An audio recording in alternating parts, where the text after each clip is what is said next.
do look good on him, unfortunately. Oh Fantastic. no.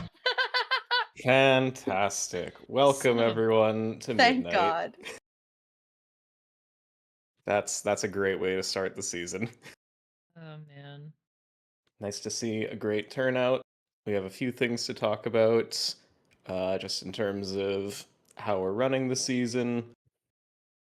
And afterwards, we'll be doing a very brief go through of the normal and heroic bosses and maybe touch a little bit on the first couple mythic. Take it away, Ellie. Yeah, recording started. Fixed. Cool. Okay, go ahead and join my stream if you want to follow along. Otherwise, just listen to me talk. If you have questions about any of this stuff, just chime in. Either throw it in the chat or speak up. This is a push to talk channel if you don't know. Okay, so for season 1, well, first, last season and the season prior, last expansion, we got 2 out of 3 CEs. That's a massive upgrade for the team. This expansion, we're looking for all 3 CEs. Which brings us to the core expectations for how, just to level set, what we should expect going into this season. We are a CE guild. We've done it twice. We're going to do it 3 more times this expansion at least. And with that comes a little bit more higher standard of how we operate. So you need to be on time. You need to communicate clearly. And that's just the baseline, right? Obviously, stuff comes up, and work gets out late. Traffic is shitty for some of us. Just making sure that you're staying on top of the attendance thread, responding as soon as you know your availability is really helpful for us. Posting in the threads if there's a delay or something is extremely helpful for us. A lot of the kind of back end work on a week-to-week basis for us is like reorganizing assignments and stuff based on availability, trying to balance getting everybody into the roster. And it's really hard to do that if we aren't certain if certain people are going to be there, right? So as soon as you know your availability, communicating that to us, as soon as you know of any sort of delay or like something comes up, letting us know in those threads is the best way to do that. Don't DM us availability stuff because not all of us are going to be checking our DMs constantly, and then information might get lost. Putting that information in the threads is the best way to do that. We are a 6-hour raiding guild, 2 days a week, 3 hours each raiding day. But that's just the raid time. In order to be successful during those 6 hours, we need to do work outside of that time, which is the time we spend doing keys, time we spend researching our classes, reviewing logs. Like there's a lot of external work that is required in order for us to be successful in raid time. A lot of guilds out there raid 3 days a week, and that's honestly a lot easier than what we're trying to do. Doing CE on a 6-hour raid schedule is really difficult. There's less than 100 guilds in the world that are higher ranked than us doing it on 6 hours a week. So the more work and the more time that you spend outside of raid preparing to make the most of those 6 hours directly correlates to how successful we're going to be in raid, right? That said, it's a game. We don't need to know life it. We're not trying to know life it. That's why we're doing 6 hours a week, right? If we wanted to know life, we would do five days a week. So find your balance, but do work outside of raid time. And that means that we all need to be actively working to improve, both in and out of raid, just like we talked about. And what that looks like is staying up to date on what is going on in your class. Blizzard is always tuning stuff. There's theory crafting happening all the time. Yeah, RIP mages again. If you're not sure how to stay on top of that kind of stuff, say something. We're happy to show you where that information is. It's always going to be in your class discords, or almost always your best source of information. The theory crafters in your class discord are going to know stuff before it gets to Wowhead, before it gets to Icy Veins, before it gets to YouTube or whatever.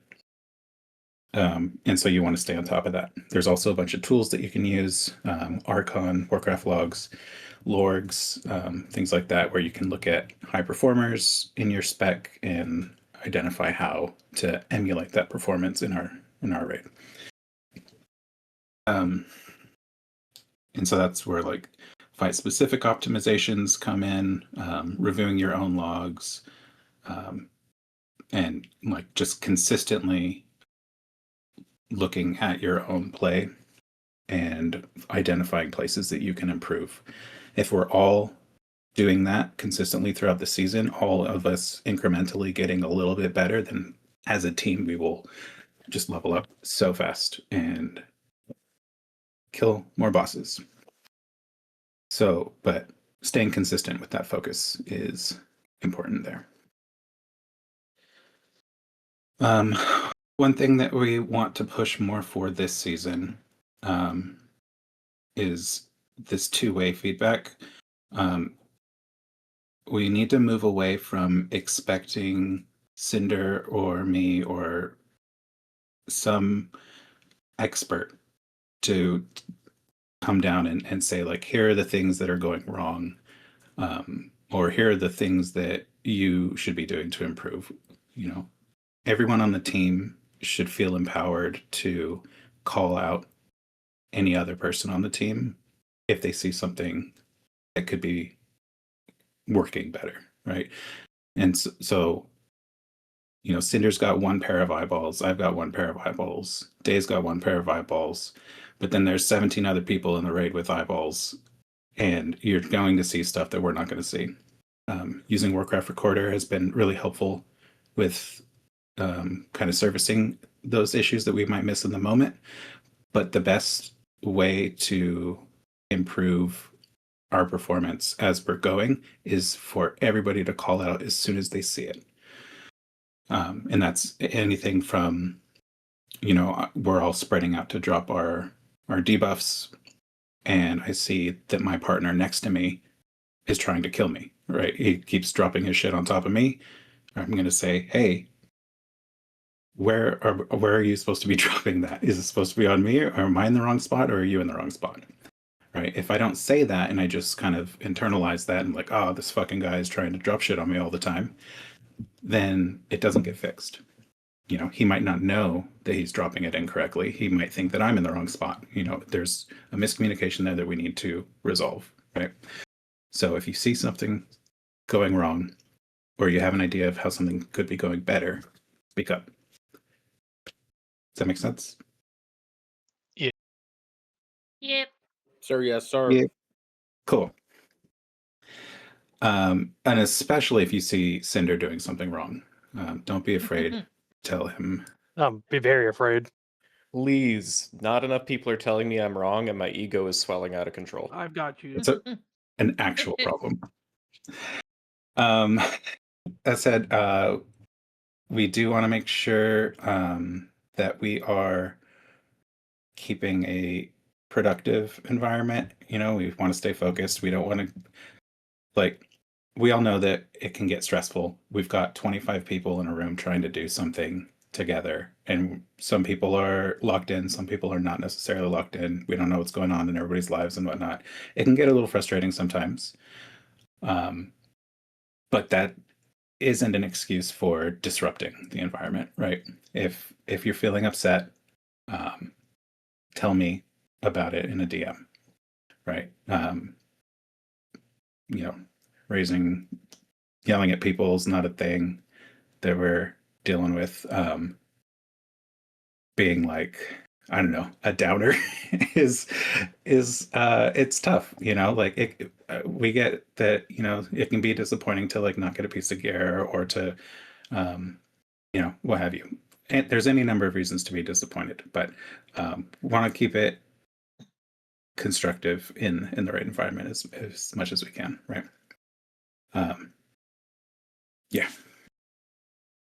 And how does rostering work? Same as it has for the past couple seasons. If you're new here, the comp for any given fight is always going to be whatever comp will best help us kill that boss. There are no spots that people will have. Everybody who's on the roster could be in on a fight. And that at our level is only really kind of dependent on mechanical ability and reliable performance, right? If you are, the best DPS player in the world, but I can't trust you to handle a mechanic that you're going to get, then I can't have you in the raid, right? Always, the comp is always going to be in service to us killing the boss. That means that you might be sat on a fight. Most everybody in the raid at some point or another throughout the tier will be sat. For whether that's you're having a struggle on that fight, or your class isn't really beneficial, or other classes are more beneficial, right? And we want to stack classes that we happen to have, or we just need to rotate people. We're going to be trialing a lot of people this season. Anytime we get to a new boss, we want to kind of cycle people through so that we can get a quick feel on like how people are going to handle the encounter, how prepared people are for the encounter. So you're going to be benched, right? And when you are benched, me included, and like I said, everybody will be benched at some point for whatever reason. The thing that really helps you get unbenched, if it's for performance reasons, or improve when you do cycle back in, is being locked in. You need to be in Discord watching the streams, because as we're figuring out the fight together, you're going to learn alongside us, the people that are in the encounter. You're still going to learn by watching, by learning what mistakes people are making, what strategy changes we're making as a whole. Different timings, different struggle points, right? There's so much to learn just from watching the fight, and you have there's less pressure in that you don't have to perform at the same time. You can really take the time and like identify what's going on in the fight and plan to handle that once you do get back in the fight, right?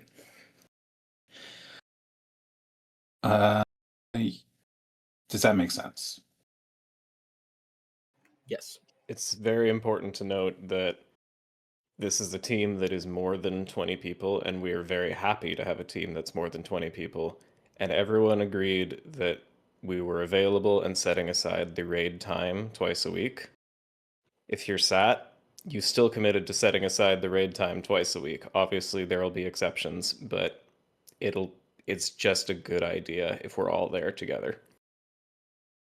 The worst thing that you can possibly do while benched is not follow along with the progression that's happening while you're not in the encounter. Because then when you are brought into that encounter, the entire team has to regress back to the point where you're at. And that just makes it less likely that we'll bring you back in, right? It's kind of a vicious cycle that we don't want to get into. That said, so for trials and recruitment, we're going to be recruiting all season, as we have been for past few seasons. Something that we started last season towards the end was the trial management threads. And we got some great feedback from that. Everybody seemed to really enjoy it, and it proved to be really helpful for people coming in. I want to encourage everybody on the team, similar to giving anybody on the team feedback, you also need to be giving that feedback to trials. So like say you have a trial in who has an assignment near you and you see how they're positioning, you mention that in their thread. If you notice that their positioning is inconsistent or that it's really good, anything that you notice in raid is data that is really useful, right? That's good feedback for them. It's good feedback for us. Even stuff like their vibe is good. That's really important for us to know, right? Those threads are visible to trials, as well. So anything you put in there is going to be read by them. Obviously, so don't be a shithead, obviously.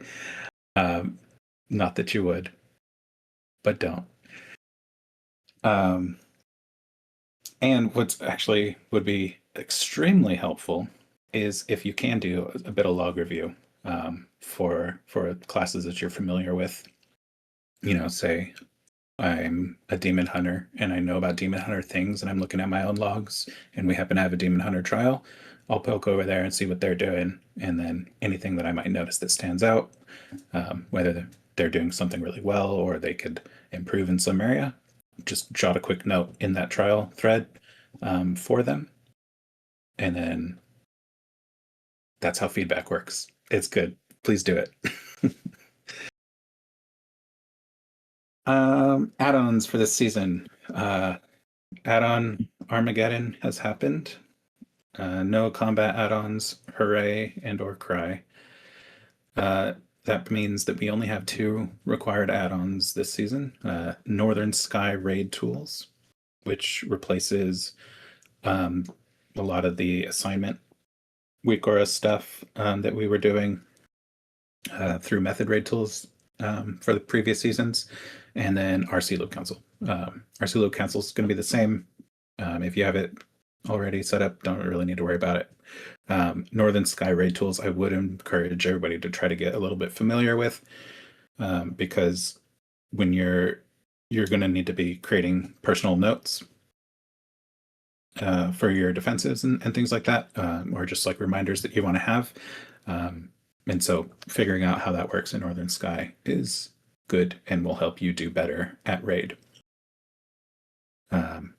There's a couple guides out there for that, so if you have questions on how that works, tell me and I will direct you to those things.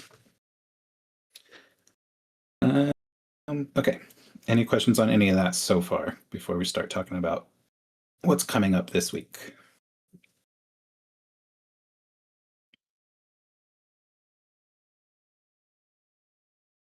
Cool. Okay, so this Tuesday is when the raid starts, and so everybody needs to have these things done on their raid main prior to raid, which means if you're not home until raid start time on Tuesday, you want to have this done by Monday night.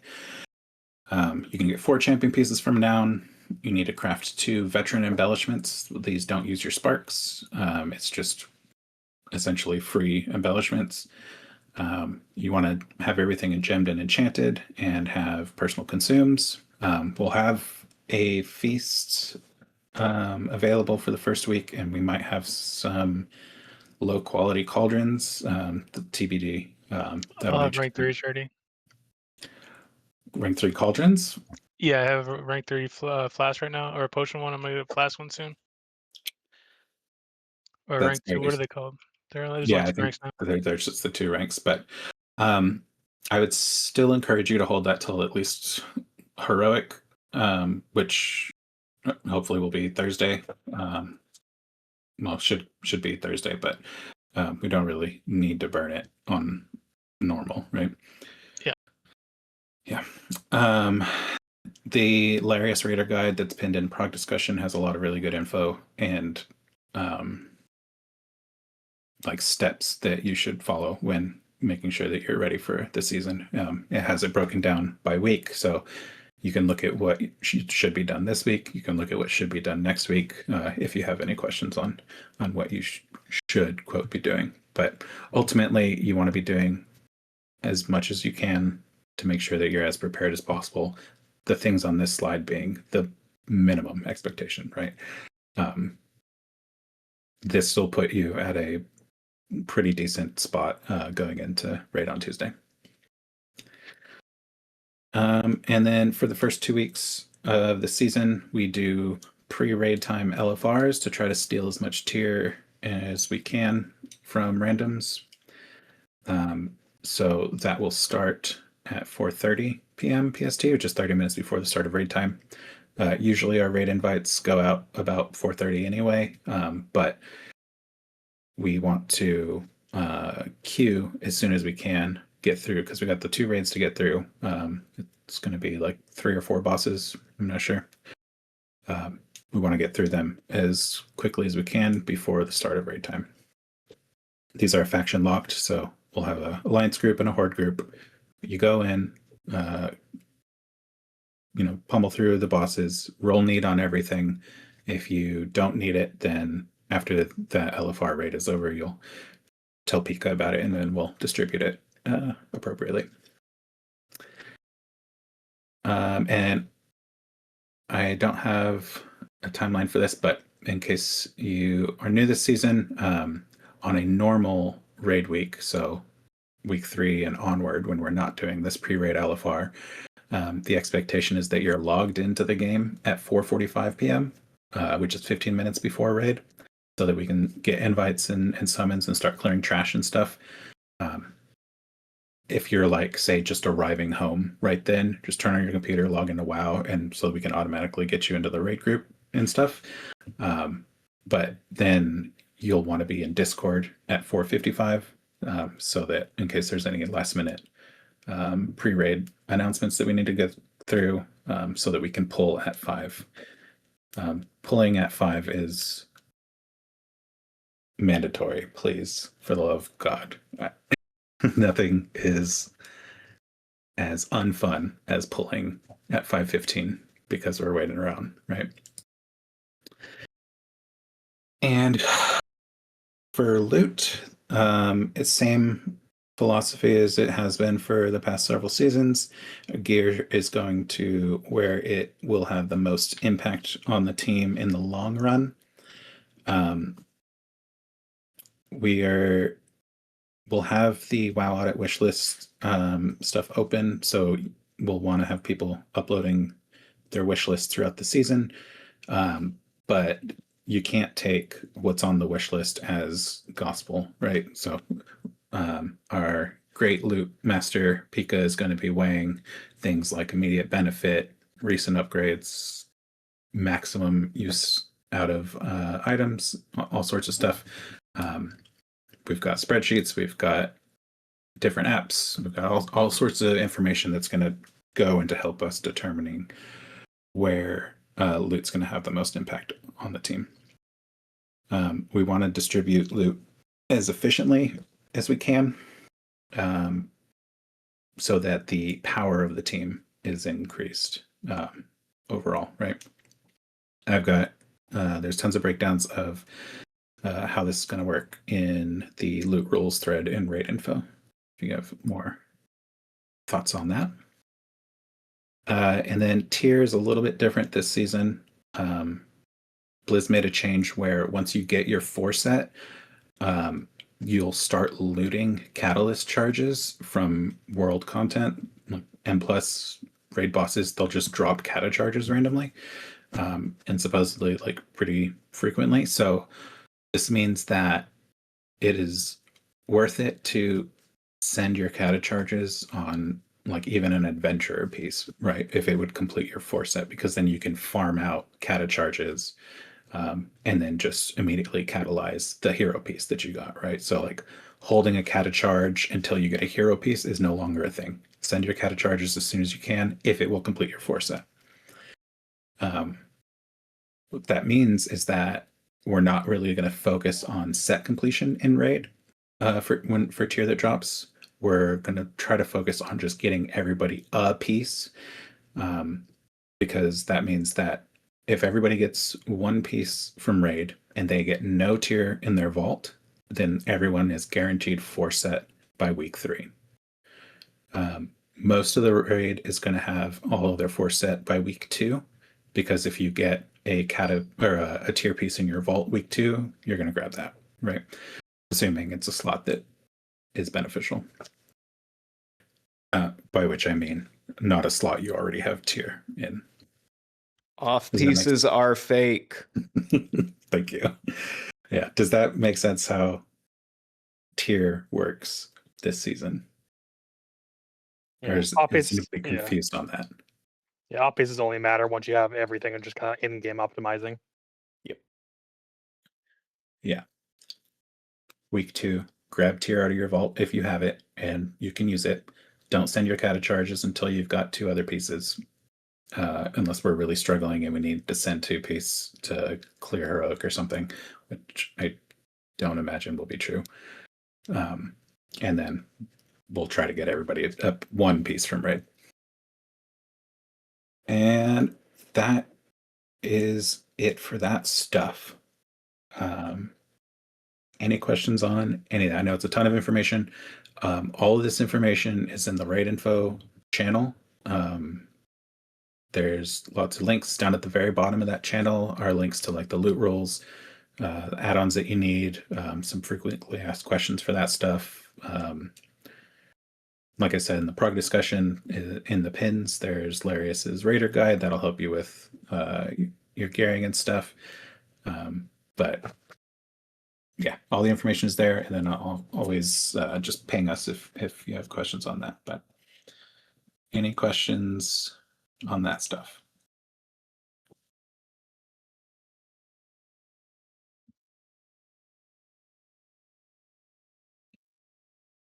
All right, that means everybody's going to roll perfectly on all loot this season. I love to see it.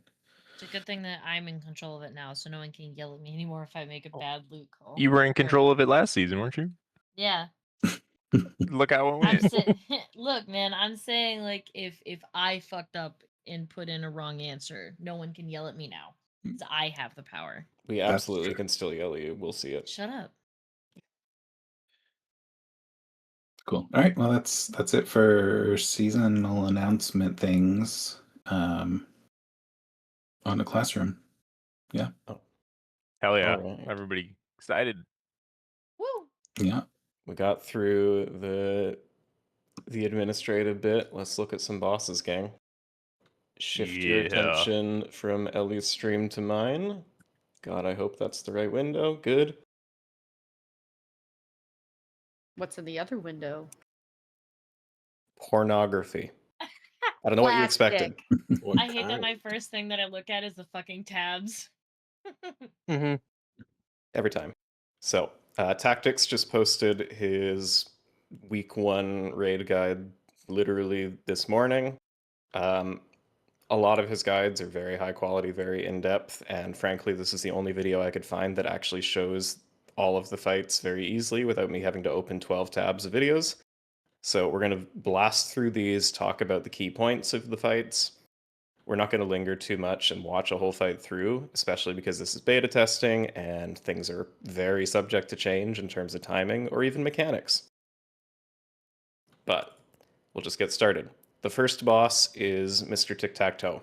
You can see the arena is a 3x3 grid here, and we are literally playing tic-tac-toe. Or rather, the boss is. We're playing kill him before he wins. The core mechanic here is that he's going to summon 3 ads, and we are going to take out 2 of them. The third ad is going to become his tile in the tic-tac-toe board.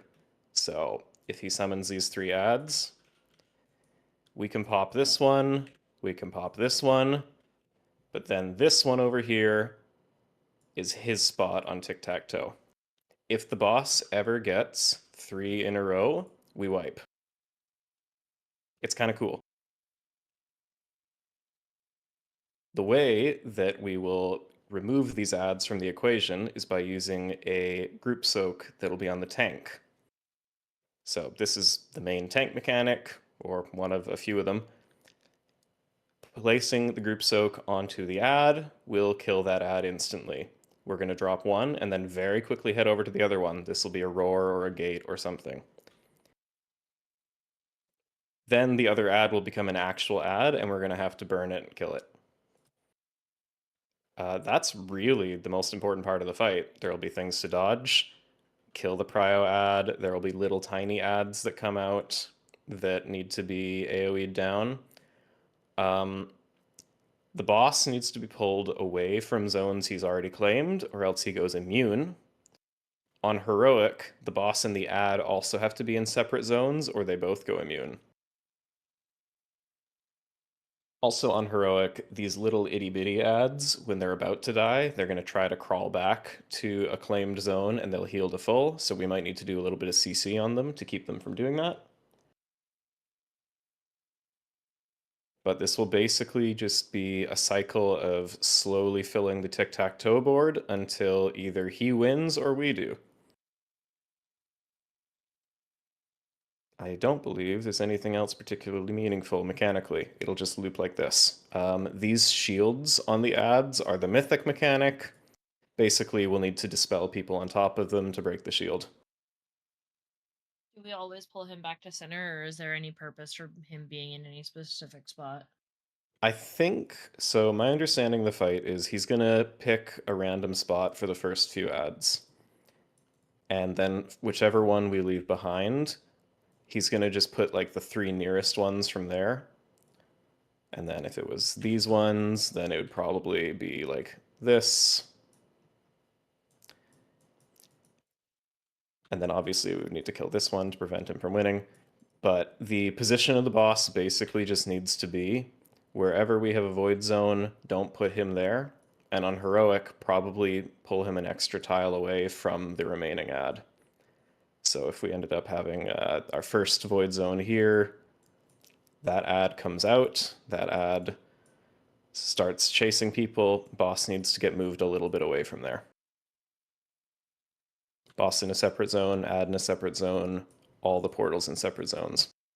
If this fight goes on really long, I'm pretty sure that the only way to get 6 ads and not wipe is something like this.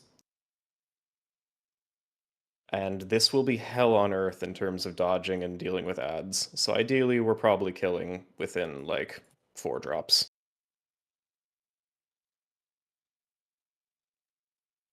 As far as I know, that's it. Yeah, pretty straightforward. It's a first boss. Yeah, it seems chill. Oh yeah, there'll be a little intermission where we have to dodge things because there's always a stupid intermission on the first boss. Onward to Teros, Verasius. We have Big Man who stands there. Tanks have to stay in melee or else he gets angry at the whole raid. The classic stationary boss thing. The main mechanic here is going to be walls. These are tank slams. These are tank soaks. Tanks will be not alternating, but taking a few in a row and then swapping. And he's dropping these walls at the start of each phase. These walls need to be broken before he casts a death laser that will sweep across the arena. The way to break these walls is when he spawns these little ads. These ads will fixate random players. The off tank apparently is always one of them.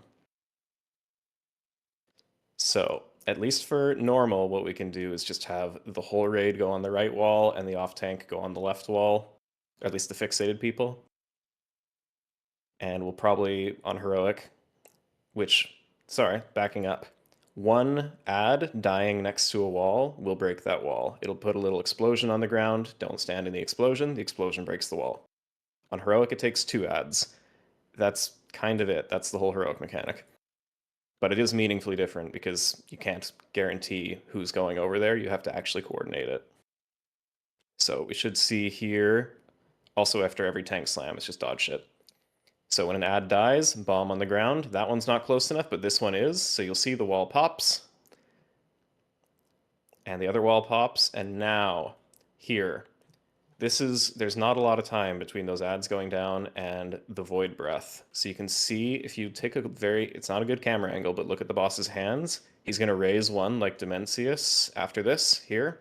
It's glowing. He's reeling it back.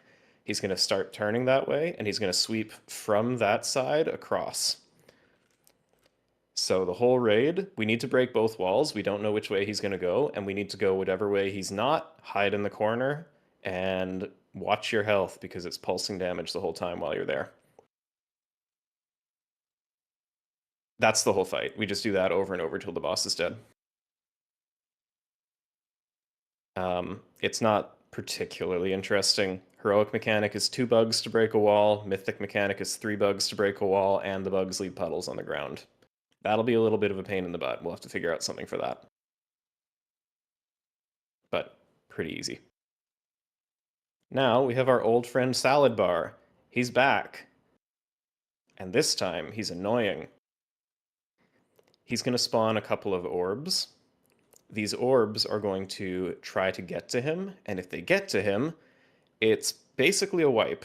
I think on LFR you could live it, but with the numbers I was looking at, even on normal, it's pretty likely to kill us. So you can see here, they're keeping the boss kind of near an orb for cleave, but the tanks have to be really cautious about that and make sure that it's never actually touching.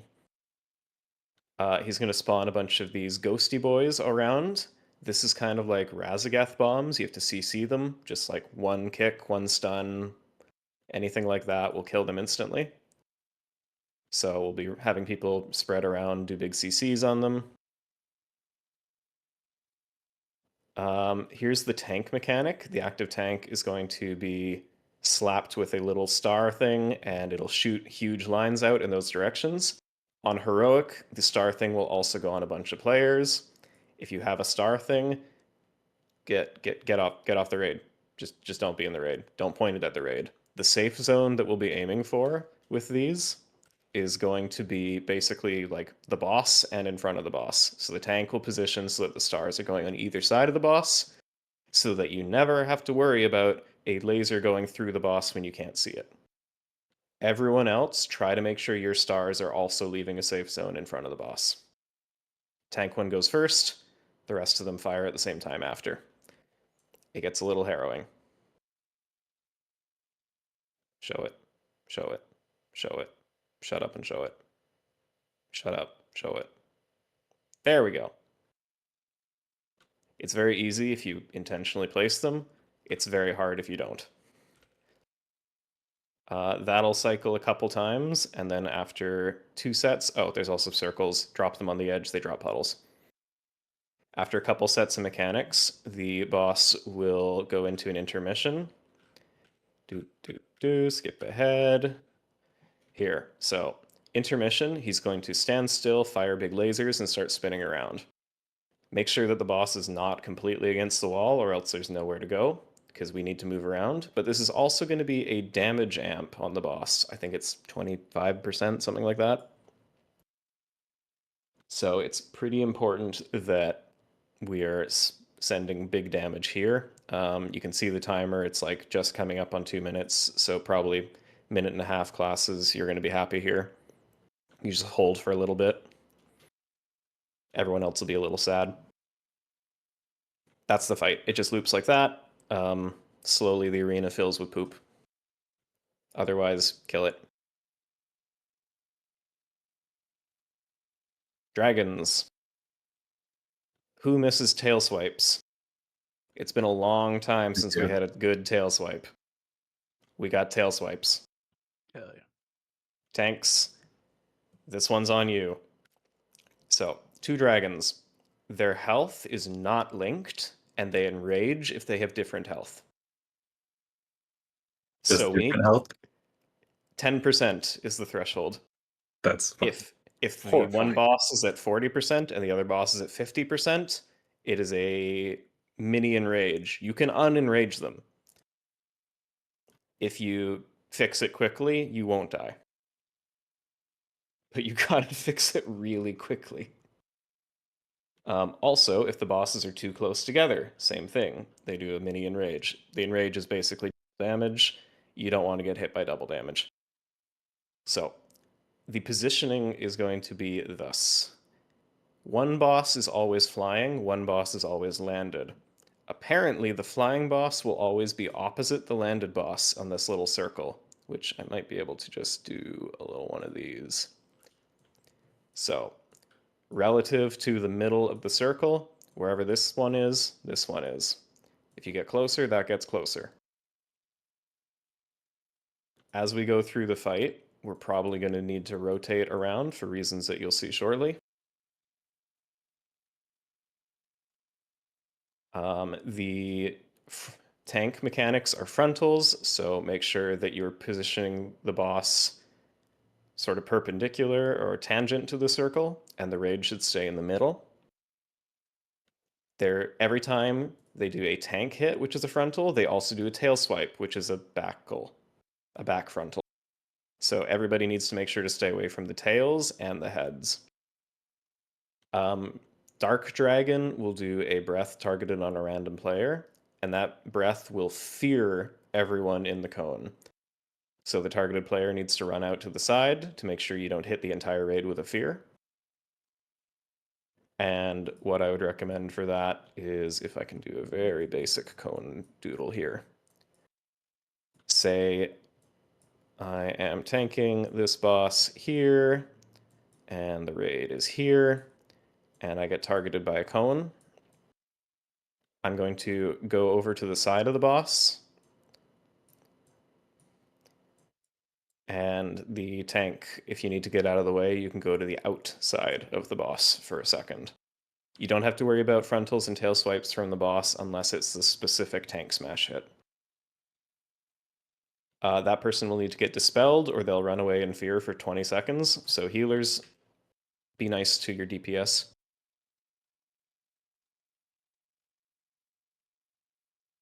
Now there's going to be two major mechanics. Dark Dragon is going to cast this tank breath, and at the end of this breath, it will put a tether on every player in the raid. You need to step 10 yards away to break that tether, and when you break that tether, raid-wide damage. So we might need to slow down if people are in danger and not break them all at once. Apparently, the strength of the pull for the tether is based on if the tank is eating the beam or not. I think you might be able to sidestep it. Not sure how that exactly works. I would probably say if you can live it, tank as much as you can live tanks. And my understanding is that you can immune it and it's fine. Immune the tank debuff or immune the tether? Probably both. I was talking about the tank debuff. So Athena could bubble it, or we could have someone else go in and double soak it to reduce the strength or something like that. Yeah, between spell warding and bubble, it should be okay. Totally. That's a good time to do the tank swap as well, typically, because you don't want to drag the bosses toward each other. Now, this is the Light Dragon's main mechanic. This is going to be a orb that fires out, slowly moves across the arena, and people need to soak this orb as it flies. Needs to be, I believe, it's 4 people on normal, 5 on heroic, 7 on mythic. So mythic's going to be a pain in the butt. But you just dip your toe in, and when the beam turns from this purple to blue, that means enough people have done it. We'll probably just have like group 1 and 2 when we get there do it, something like that. You touch it, you get out so it doesn't kill you, and when it hits the back wall, it's going to explode into a big poop zone. That big poop zone is the entire arena if we don't soak it. So there you can see big poop zone. It's just outside the gold here, but the next one that fires, if another orb gets fired in the same direction, it'll go in front of that one. It'll like explode here. So we are going to need to rotate the dragons around as we go after each of these orbs.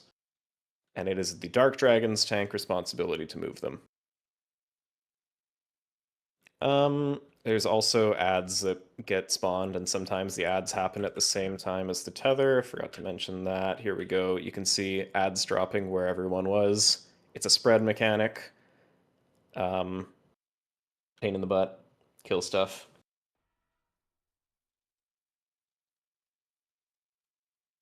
There will be an intermission when they get full energy. They will both fly away. You cannot target them, and instead you get this big ad. You just kill it. Kill the ad. A few people will be targeted by bombs. You get to the edge. You have to stand in the safe zone or else you are taking huge damage and die. So take the bombs to the edge of the safe zone. Everyone else stay in the middle of the safe zone. Here we go. Here's the spread mechanic. This will happen during other mechanics. That's the whole fight. It just cycles between the main phase and the intermission until the bosses are dead, and remember to kill them at the same time. The whole fight.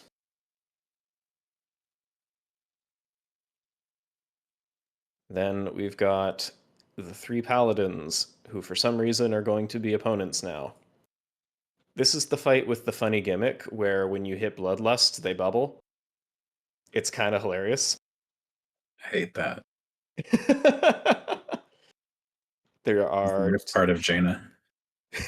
there are two things about that. We'll figure out what's better, but when you hit Bloodlust, two of them will bubble for 8 seconds. One of them will take a damage amp.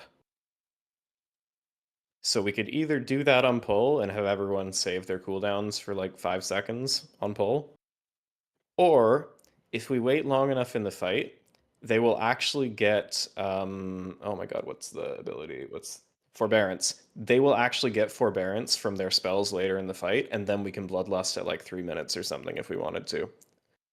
Probably on Mythic that will actually be the play, but we'll see what people do. Two of these have tank mechanics. One of them is just going to melee the whole time. The tank swap is going to be a 2-hit combo, and you swap in the middle of the combo.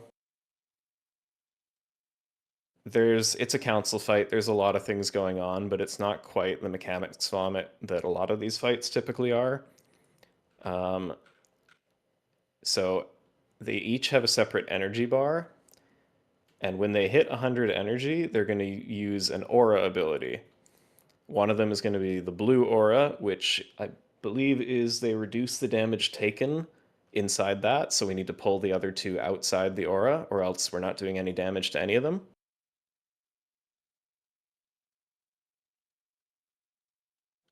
One of them has an elephant. They're going to charge at the furthest player, so we want to try to move as a group. Blah, blah, blah, blah, blah. Dodge things, hit bosses. There's a spread mechanic. Spread. Unsurprisingly. One of them has a yellow aura. This is, I believe, the damage amp aura, where the bosses, if they're standing in there, do more damage, so we need to move them out of that. And when these auras happen, another mechanic will happen. So for this one, it's going to be these group soaks. These soaks are just 3 group soaks. We'll try to split evenly in them. Supposedly, it's always targeted on healers, so we can set groups accordingly. But when they pop, you're going to get the spinning hammers like from Priory coming out of each of them. So it's going to be a little bit spooky in terms of dodging. A lot spooky. Good luck. Few people get targeted by bombs. Just get away from each other. If you stack these, it really, really hurts. He did not cover this fight very well at all. This is also a dispel mechanic, so after this goes out, the healers each need to dispel someone. And the third aura is... I can't remember what the color is, but the third paladin's full energy aura is Aura of Peace. If you attack anyone inside this zone, you get silenced and pacified and disarmed for a few seconds. So we need to drag the bosses outside and not hit them until they're outside. And you can't hit that one while they're inside. Other than that, just typical dodge, hit shit. Kill them at the same time. They will get a ramping damage amp if one of them dies before the others. Pretty typical council things. So, the last boss has no footage. Spoiler alert, it's a Lyria Windrunner. Something's going to happen. I don't know what. We'll find out. But we're going to be fighting a voided up Illyria for the final boss. I hope we There- kill her. We will see. What the fuck? This fight is shockingly similar to the best parts of Sylvanas from Shadowlands, which is not surprising. They're sisters. So, going through the journal, I have a pretty good idea of what this is going to look like. The main thing this is a multi-phase fight. The main thing she's going to do is she's going to target random players with these big arrows. And you're going to need to use that arrow to hit things. There's going to be, in phase 1, there's going to be a mini boss. I assume probably something like this, one at each of these areas, or maybe it's the other way around. There's going to be mini bosses. When these mini bosses die, they just sit there at 0 health, and they don't actually die until they get hit by a laser. So, we're going to need to hit them with the laser. But we don't want to hit them early because there's also going to be little goober ads that spawn, and when they die, they will explode into a tiny little like damage amp basically around them. It's actually a very substantial damage amp. So when we kill an ad on top of a boss, that boss gets a damage amp. The arrow will clear that damage amp. So we don't want to hit it until it's time. Melee can also get hit by that damage amp, so you want to make sure you're not standing on the little ads when they die. That can be dispelled by healers, or probably you can soak the arrow. But we don't want to have too many people soaking the arrow because it's probably a laser and it probably hurts. The Sorry, how's the bosses, arrow targeted? I believe it just picks a random player, and then after a few seconds it fires. Okay. So it's really a pain in the ass to rotate things, but it'll just follow a person. So when we're trying not to hit the boss, just go to the side. When we're trying to hit the boss, hit the boss. And once it's dead, we can move on to the next one and the next one. My guess is once we've killed the 3 mini bosses will be the first intermission, and this intermission is basically the Sylvanas intermission where the boss is immune and we just have to dodge a whole bunch of shit. Then she's going to summon a new big ad, which I guess I'll use this guy for.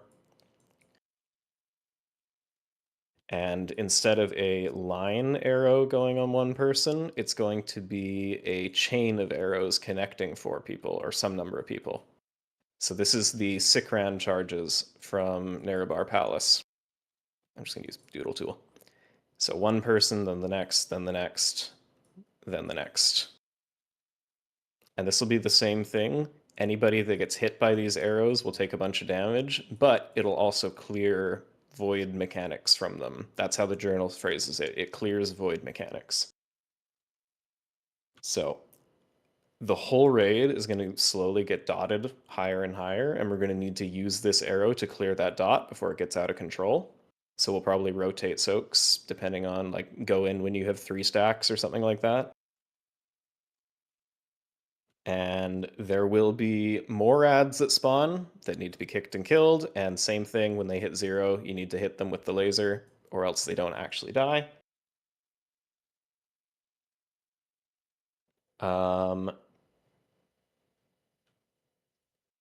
That's probably the bulk of the phase. It'll be much cooler than that when we're actually doing it, but it's just going to be a loop of kill ads and then hit all of the ads at the same time with the laser beam. So think Tazavesh, where you want to make sure that you have some pattern that's hitting all the stars. Then another intermission, and then phase 3.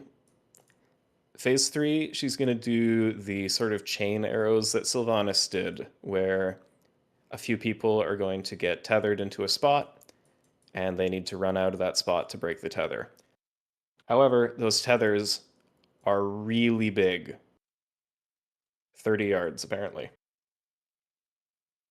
And there's going to be other mechanics that slow you and dot you as this is happening. Apparently there will be little feathers on the ground that you can pick up to give you a big move speed buff.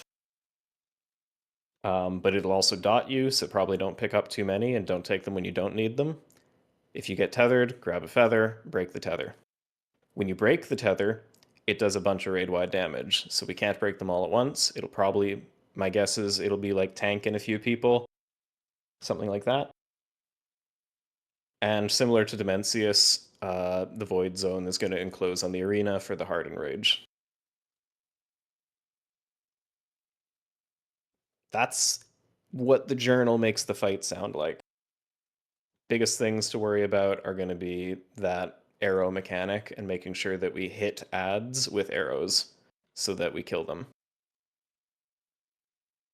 Missed it. The 3 ads that spawn what are the other 2 that we're not killing doing? Are they just like casting constantly, or? Unclear. Can't get that info from just the dungeon journal. It seems like they are pulsing damage raid wide while they're alive. I don't know what that means for what the actual strat will be. On normal difficulty, we'll definitely be able to just go from one to the other to the other. On heroic, it looks like they pulse raid-wide damage the whole time they're alive. And if no one is in range, that damage increases slowly over time. So we'll probably on heroic need to rotate faster or have kill groups, something like that. By the time we get there, we'll have already seen it on streams and someone will have solved it for us.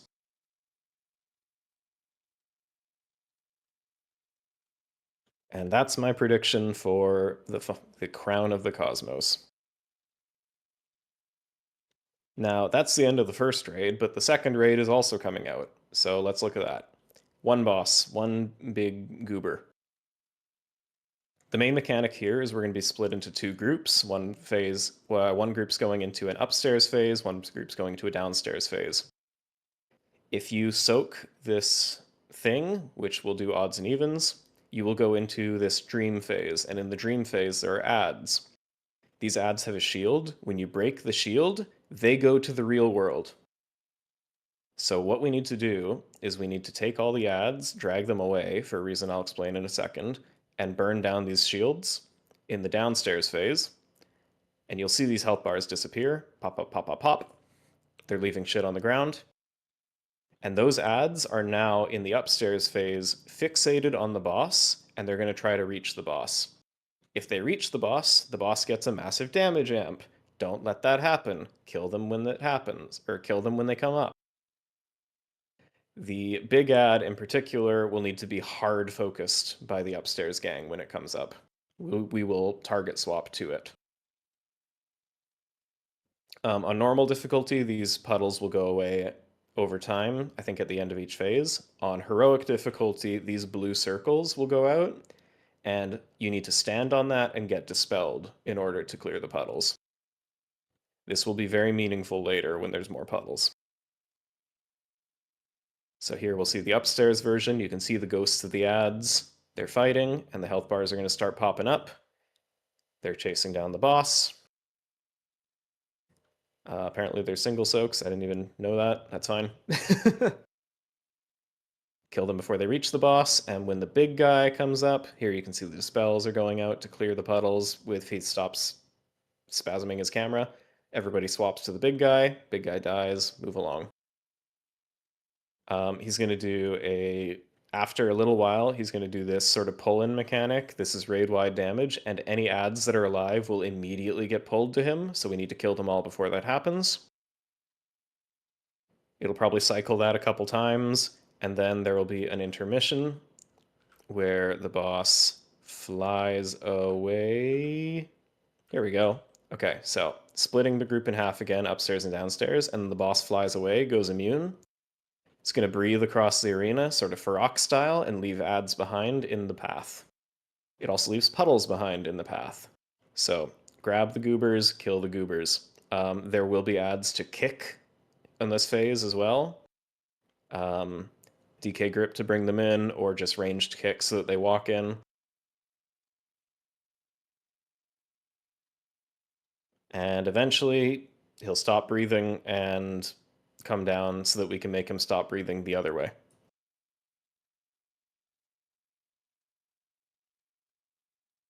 That's the fight. I have a question. Yeah. Does he have a larger health pool to warrant being a singular boss raid, or what is? I guess. So he's not going to take 20 minutes to compensate for being a one boss raid, if that's what you're worried about. He's just going to be a singular kind of hard boss that's sitting off somewhere else, different theme, different story from the rest of the raid. So the way that this used to happen back in the old days when they actually did multiple raids all the time was the bosses would just all be bosses of varying difficulties, and what I'm anticipating will typically happen for progression is we will go through the Void Spire until we get walled, or the meta is to go here for the loot because this guy drops a trinket that 100% of the raid is going to want, and it's going to make you very sad, Pika. Mm-hmm. C'est la vie. At some point, we will pause the Void Spire progression on Mythic and come progress on this guy. And then the nice thing is because it's a separate raid, it's a separate lockout, we can do this guy whenever we want, or we can choose not to do this guy whenever we want. And when we get to the third raid, we can hard focus on that without having to worry about like, oh, we need to kill the last boss so that we can get to the next raid. That'll be the nice thing. Whichever boss is hardest, we can still do reclears of the easy stuff for Mythic Vaults and gear along the way without having to worry about extending lockouts. Allegedly, this guy is supposed to be boss 4 in difficulty. Allegedly. Sounds pretty accurate to me. I think mechanically it seems about that spot. He kind of looks numerically. like Rashinon. We don't speak that name. Does he also get his own CE tag and mount? I Do each of them? I think there are CE achievements for all 3 raids. They have their own Hall of Fames, so technically this one boss raid has a Hall of Fame. Yeah. Now that does not mean that on week 1 of Mythic Opening we're gonna Zerg this boss. Unfortunately, I just don't think we got it in us. But hey, who knows? Maybe I'll be Next proved wrong. Shun the non-believer. Shun. Hey, if you want to shun me, you can do your own raid. That is all the bosses that will be out next week. The third raid opens 2 weeks later, and it has the true final boss of the patch, as well as a predecessor boss, which I assume will be tuned kind of to be like penultimate difficulty. I have 2 questions. Sure. One, is LFR coming out next week, or is that staggered? Yeah, LFR will be. I think the first wing is coming out next week for the Void Spire, and this guy will be LFR next week as well. We have the dates in the raid info channel as well for when all of the seasonal stuff's happening. The raid openings, when PvP starts, when Mythic Plus starts. It's at the somewhere. It's in the middle of raid info if you want to scroll up above the boss guides. Which, by the way, in the raid info channel there are boss notes. Day, our wonderful new officer, who unfortunately was stranded in Salt Lake City due to flight delays and couldn't make it tonight. He's not there anymore. It's not a dox. Fixer just doxed himself, though. Everybody knows Fixer's in Utah. Uh, There are boss guides, or at least boss notes, just quick sort of reference of the basic mechanics, heroic changes, mythic changes. We will be refining those to make sure that they're accurate. It's a very quick go through right now, but huge thanks to Dave for compiling all that. It's a lot of work. I know, I did the previous ones. And big thanks to Ellie for the new layout to make it pretty. Okay, and my second question was, do we have a recording of all this? Because I jumped in late. Yes. Yep. Okay, perfect. Cool. Cool. There'll be a link thrown into somewhere, and we'll pin it for the season probably. Thank you. Sure, sounds good. So that's the bosses. There's not too much more to talk about, I think. If anyone has questions on any of these fundamental mechanics, feel free to pipe in, or I'll try to take a look at the chat if there was anything. Nope, just making fun of Pika, as is tradition. You need to get gold so you can buy your gear. Damn. I see a question and I heard a question. Who was talking? Somebody I was talking. I said talk about Vellum, and Cress is asking about optional splits. Optional splits. Are you talking about the LFR queue, Cress?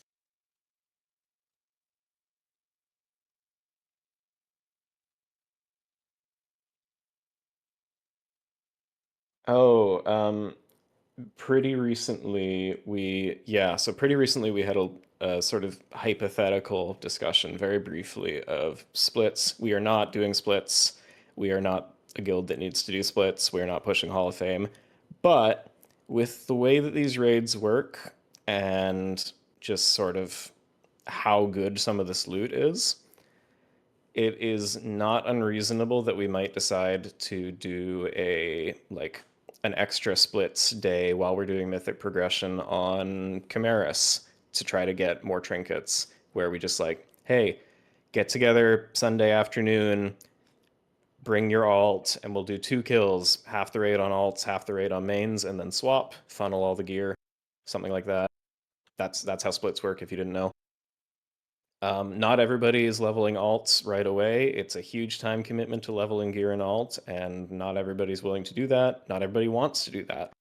So we're not requiring splits in any way, shape, or form, but it might be something fun to do as a bonus thing, not in standard raid time. Speaking of fun bonus raids, if you're going to be a helper for Liquid this season, make sure you are not raiding on your main until after Horizon is done for the week. So yes, after Thursday raid time is over, then you can pug the remaining bosses if we haven't killed any that you wanted to, or whatever. So yeah. Anything that we have not killed by the end of raid on Thursday is fair game for Liquid helping. But do not loot lock your main from our raid. It's really annoying. Don't do that. Also, just on the actual boss classroom note, some cheeky fucker has made a Steam game of this raid. It's free. It has all of the bosses that were in testing, I think. Dave pointed this out. This is literally just knockoff WoW, where it's showing you the mechanics. I don't know what the actual playable classes are, but this is a free game if you want to check it out. It's called Vellum Raid Night Study Hall, and it is explicitly this raid. So if you remember the old Pineapple Flash game that you could play in your browser, this is a big 3D version of that. I haven't checked it out personally, but it looks like it's a good tool. So kind of sick. It's insane. I can't believe somebody did this. Former. They use random assets, or is it using? I think Vellum is a separate game, and then they made this add-on to that game or something, and then made it for free. Yep, there you go. Good advertising for whatever this is. So, free standalone game if you want to futz around with it this weekend and practice the boss mechanics. I'm going to assume it's pretty accurate because it has positive reviews. Check it out. Throw a link in prog discussion, I guess.